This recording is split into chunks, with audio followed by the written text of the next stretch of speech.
Welcome to Spectral Productions video production blog. In this video production blog we are going to set up the shader work for our dog monster. In the first video production blog we laid out the UV maps. In the second video production blog we used that information to extract out the texture and displacement maps for our dog monster. And in the third video production blog we set up the displacement maps so the creature would render very much like it does in ZBrush at render time. So in this section we're going to start setting up the fast skin shader networks. We're going to be using Mental Ray's MSS fast skin shader. And for a very good overview on how to use the fast skin shader, Gnomon has a very good series of tutorials that are free up on their website, and we will include the link to Gnomon at the end of the video. So if we look at this, we can see that the shader is plugged into its own shading engine that was created when the shader was created, and this is where the Mental Ray material is plugged into, and this is where the Mental Ray's light map is plugged into. If we simply assign that shader to the area of the dog to replace the normal Maya one, it's just going to render out red in the viewport. We won't be able to see the texture information or anything like that. That's because Maya really doesn't know how to read the Mental Ray information. Even if you come to viewport 2.0, see, it doesn't know how to handle that. So what we are going to do is set up both shaders at the same time.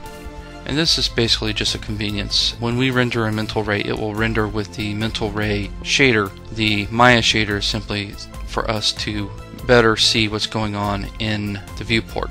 So if you look at the old shading engine, you'll see that there is nothing exported in here. So what we can simply do is copy that information over.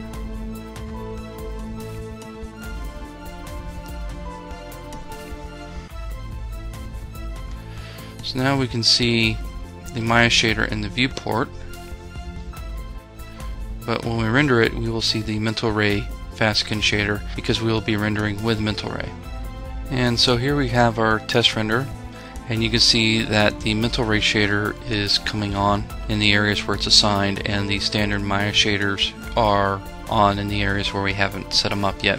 Notice the Mental Ray shader is coming in like a big blob of wax, and that's fine because we haven't adjusted any of the parameters, and that is the point of this video production blog. So the first thing we're going to do is set up all the shading networks for the other four shaders. When I created the second one, this little window pops up. What it's asking me to do is, because it's basically a subsurface scattering shader, it needs a light map texture, which is automatically generated by Mental Ray when I created the shader. When I created the second one, it is asking me if I want to share the first light map shader that was created when I created the first shader. And as you can see here in the window, it is more optimized for them to share the shaders, especially since this is multiple shaders on the same object. So I'll go ahead and say use selected, and I need 2 more of those. Okay, so if we render it now, we're going to get something that looks like a big blob of candle wax. Okay, that took about 1.5 minutes to render at full HD, so that's not too bad. But as you can see, it looks like a big blob of candle wax. Part of that is because we haven't hooked up any particular colors to this. We exported the color maps from ZBrush and we haven't hooked those up. But another part is that we just simply haven't set up the subsurface scattering yet. You have your epidermal layer, which is the outermost layer. You have your subdermal layer, which is the middle layer. That's basically the fatty area in between the layer of skin and what's underneath. And then you have your backscatter color, which is basically the blood and everything underneath the skin, the meat, the muscles, that kind of thing. So the easiest way to set this up is to go one at a time. Now notice that each one of these has a weight. This is basically saying how much that particular channel contributes to the final output, which is your final color. But the easiest thing to do is to set them one at a time. So let's set the weights. You can see that the shader is changing right there. And what we're going to do is we're going to create a light.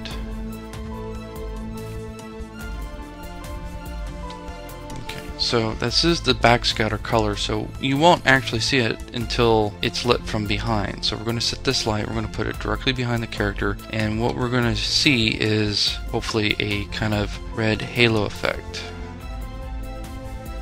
And actually it would work better if I turn the weights off of all 4 of the shaders.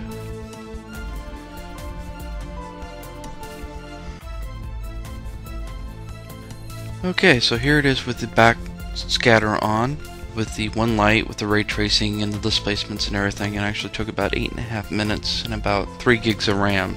It is kind of getting beefy really quick. Well, it still looks very plasticky. I mean, the arm doesn't look very realistic, how it's shining all the way through. The body, of course, is much thicker.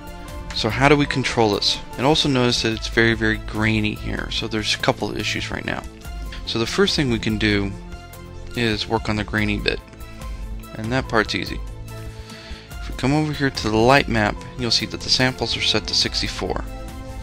That's pretty low. This is what is causing the graininess, is this is set too low. Now, increasing that is going to increase render time, but it will soften those shadowing effects. So let's crank that up to 128 for each one. Now if we go back to the render, let's look at the other thing. What is controlling this is 2 things. One, you have the radius, and you also have the depth. The depth is how far in is it going to go, and the radius is how far across the body it's going to scatter. So let's just take the depth down to, say, 5. So we've increased the number of samples to 128 on all the shaders, and we've decreased the depth down to 5 on all the shaders. So let's go ahead and give that a render and see what it looks like. Okay, so we can see that made a huge difference. Now the depth is only happening in these areas like the fingers and the tails, so the depth has actually gone a little bit too far. It's looking great right here in the back legs, however. I like how that's looking right there. So the other thing we can do to control it is the radius, which is once it penetrates how much of a fall off we have. It does pose another problem, however. For example, in this area here, this is supposed to be a horn, so we don't want it to come through here, and we also have all these blisters that we do want to come through. Just setting it to a simple value is not going to work. We're going to have to create a texture map to determine what areas are going to bleed through and what areas are not. So here we have our backscattering set up. Notice that the backscattering is kind of a rim light, so it's a subtle effect, and you can see here we've got the backscatter of the human arm and then the backscatter of the burnt looking claw arm, and we've emphasized the backscatter on these blisters, and we've also edited the colors so the burnt decrepit part kind of has this dark green color, while the blisters and the more human parts have this more red color to it. And again, you can see here the backscattering coming in. If anything, we might even tone that down a bit more. So let's take a look at how it's set up.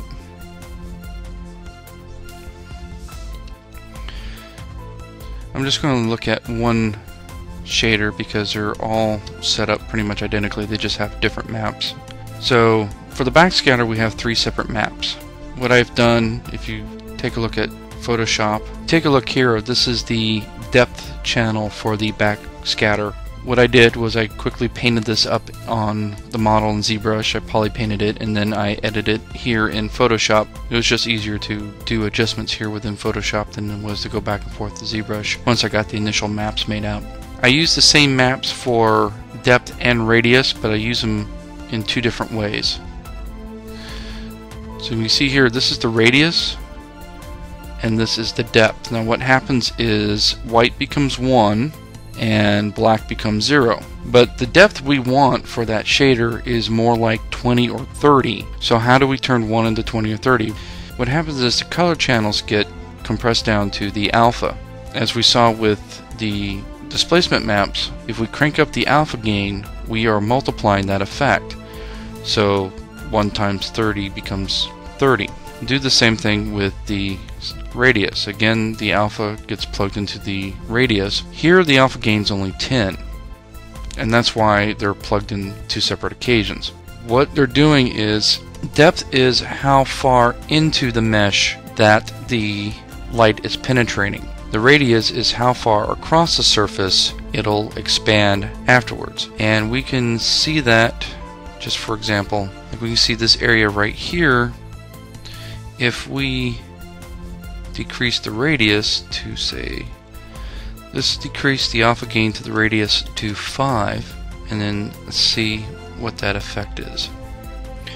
Okay, so here is before we change the radius, and here it is after. So now notice that the effect is much sharper on the arms, much more crisp, and that is the effect of the radius. So again, depth is how far in, radius is how far across. And so at this point it's really just tweaking the values until we get it right where we want it.